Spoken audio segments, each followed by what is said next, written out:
Fala, meu povo! Você sabe qual é a diferença entre calor e temperatura? Por que geralmente ao sair de um banho quente se sente frio?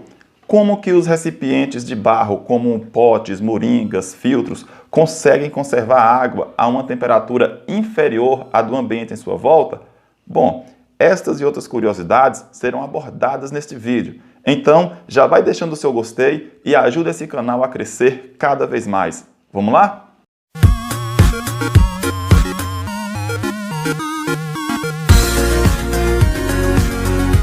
E aí, pessoal? Nesta aula, convido você a conhecer o universo da termoquímica. Mas o que é termoquímica? Bom, é a área da química que estuda a energia na forma de calor envolvida nos processos químicos. E para melhor estudar esta energia, foi criado o conceito de entalpia, que é a quantidade de energia envolvida numa determinada reação. Conceito esse que iremos estudar mais à frente. Pois bem, pessoal, o que é temperatura e o que é calor? Veja bem, a temperatura mede a agitação das partículas de um determinado corpo. Ou seja, quanto mais essas partículas estejam agitadas, maior é a temperatura. Quanto menos essa agitação, mais baixa será essa temperatura. Essas partículas podem ser átomos, moléculas e até mesmo as células de um corpo. Já o calor é a transferência de energia entre partes que possuem temperaturas diferentes. Essas partes podem ser 2 corpos, 3 corpos ou até mesmo corpo. Imagina se eu tiver uma colher, segurar numa pontinha da colher e colocar ela sobre a chama de uma vela. Pois bem, essa região que está diretamente ao fogo irá aquecer mais depressa. Pouco a pouco eu sentirei meu dedo aquecendo. Por quê? A temperatura desse lado estará maior que a temperatura deste. Portanto, a energia será transferida daqui para cá. E essa energia em trânsito chamamos de calor. Como a temperatura e o calor são conceitos diferentes, a forma de medir essas grandezas também são diferentes. O instrumento que se usa para medir a temperatura é o termômetro. Já o aparelho que se usa para medir o calor é o calorímetro. As unidades de medidas também são diferentes.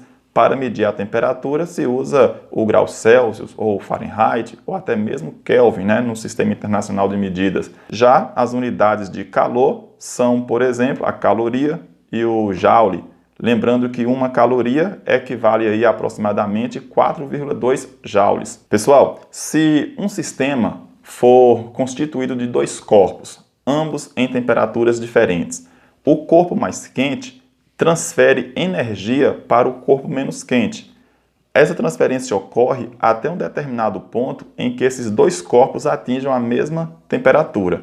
Aí se dá o nome de equilíbrio térmico. Se esses corpos permanecerem em equilíbrio térmico, não existirá calor, porque para que haja calor, terá sempre que haver temperaturas diferentes para que a energia esteja em trânsito. Uma vez que não tem energia em trânsito, também não tem calor. Por exemplo, se você entrar em uma sauna e essa sauna está a uma temperatura maior que a sua, você logo sentirá calor. Aquele ambiente que está mais quente irá transferir energia para o seu corpo. Você que está absorvendo aquela energia sentirá calor.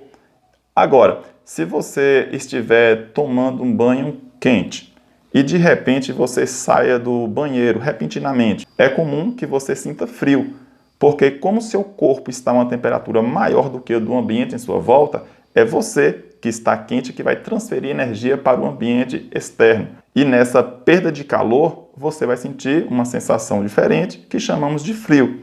Lembrando que o frio não tem natureza própria. O que ocorre aqui é a perda ou ganho de energia. Quando se ganha energia, a gente diz comumente que estamos sentindo calor. Ao perder essa energia, a gente diz que está sentindo frio, porque é a ausência do calor. Pessoal, nesses 2 exemplos, ao entrar na sauna, se sente calor.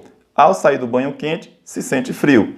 Agora suponha, hipoteticamente, que você esteja numa dada temperatura, não importa se seja alta ou baixa, e você entra em um ambiente que está exatamente naquela mesma temperatura que você. Neste caso, você não sentirá nem calor e nem frio, porque aí você estará em equilíbrio térmico com o ambiente. Neste caso, não haverá trânsito de energia. Como o calor é expresso em calorias, é muito comum ver essas unidades nos rótulos de produtos alimentícios. Só que, talvez por estratégia de marketing para causar menos impacto, geralmente lá não vem em calorias, vem em quilocalorias, que equivale a 1000 vezes a caloria. De repente isso aí causa menos espanto, né?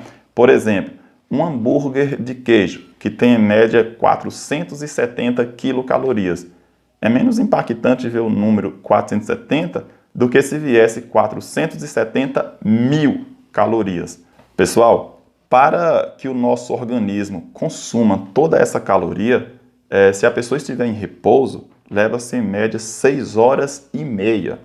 Agora, se a pessoa estiver correndo em um ritmo bom, geralmente essa energia aí será gasta em pouco mais de meia hora.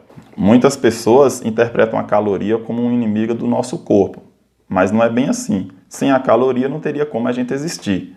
Porém, o excesso dela, aí sim é prejudicial. Então fique ligado na melhor forma de se alimentar e também em praticar atividades físicas para que você tenha cada vez mais uma vida saudável. E isso é fundamental para a nossa existência. Agora veja, pessoal, quando a temperatura do corpo está acima do normal, a pessoa está em estado de febre.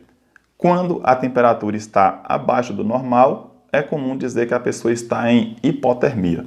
Tanto um quanto o outro é preocupante. Veja bem, quando o corpo geralmente é invadido por um corpo estranho, aí a temperatura do nosso corpo aumenta porque é a forma mais estratégica dos anticorpos agirem. Quanto mais quente, mais rápido as reações ocorrem.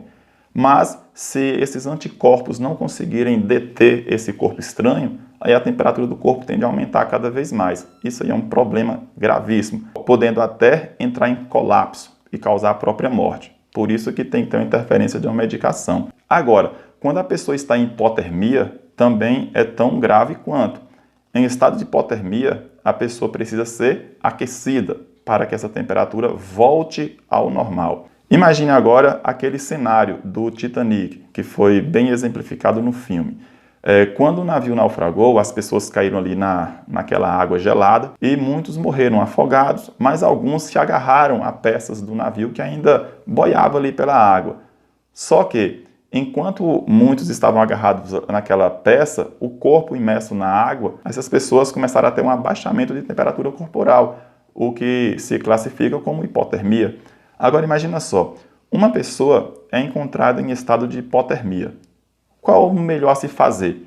Então, geralmente em um local bem equipado, essa pessoa pode ser coberta com uma manta térmica e aí essa pessoa ser aquecida gradualmente. Ou se pode ali acender uma fogueira, se for em um local mais rústico, para essa pessoa receber aquele calor. A depender da temperatura que a pessoa esteja, pode-se usar um cobertor. Só que lembrando que o cobertor, ele não é um aquecedor, ele é um isolante térmico. O cobertor não aquece, ele isola o calor em sua volta. Muitas pessoas confundem esse detalhe. Imagina se você embrulhar ali um defunto. Você pode deixar ele embrulhado o dia todo, ele não vai ficar quente de jeito algum. Por quê? Ele não produz mais o calor. Se você cobrir uma cama com um edredom, por mais que passe um dia, 2 dias, se você tirar o cobertor, a cama está na mesma temperatura. Mas se um gato, um cachorro deitar ali no colchão, quando ele levantar vai estar quente o local. Se você deitar vai estar quente, porque o corpo vivo produz calor. Então, quando você veste uma blusa, quando você embrulha com um cobertor, na verdade é o seu corpo que produz calor. E esses tecidos apenas isolam ali em sua volta. Mas não existe um isolante 100%, um isolante perfeito. Por isso que em dias muito frios é comum embrulhar com mais de um cobertor. Agora, voltando ao exemplo da pessoa em hipotermia, se a pessoa estiver numa temperatura muito inferior ao normal, embrulhar com cobertor de repente não resolveria o problema, pelo menos de imediato não. Porque daqui essa pessoa produzir o próprio calor para aquele cobertor isolar, talvez ela nem resistiria. Então, parece brincadeira, mas é sério, na situação de sufoco, sem equipamentos mais adequados, seria mais conveniente a pessoa tirar a roupa, é isso mesmo, ficar aí peladão. E aí a pessoa abraçar a outra que está em hipotermia, ambos nus, né? Porque dessa forma o corpo saudável, o corpo que está ali na temperatura normal, irá transferir a energia para o corpo que está precisando daquele calor. E aí depois, é claro, a pessoa, se for reanimada, irá ali se vestir, é claro, e aí tentar voltar à sua vida normal. Aí, pessoal, como vocês viram, o que está sendo abordado aqui é a energia em trânsito. Mais uma vez, o corpo mais quente transfere energia para o corpo menos quente e vice-versa. Essa transferência de energia é o que chamamos de calor. Então, note aí dois processos. Um é aquele que perde calor e o outro é aquele que ganha calor. O processo que libera calor é conhecido como processo exotérmico. E aquele que ganha o calor é o processo endotérmico. Tais processos serão melhor abordados a partir das próximas aulas. Então, vou ficando por aqui e até a próxima. Valeu, galera! Tchau!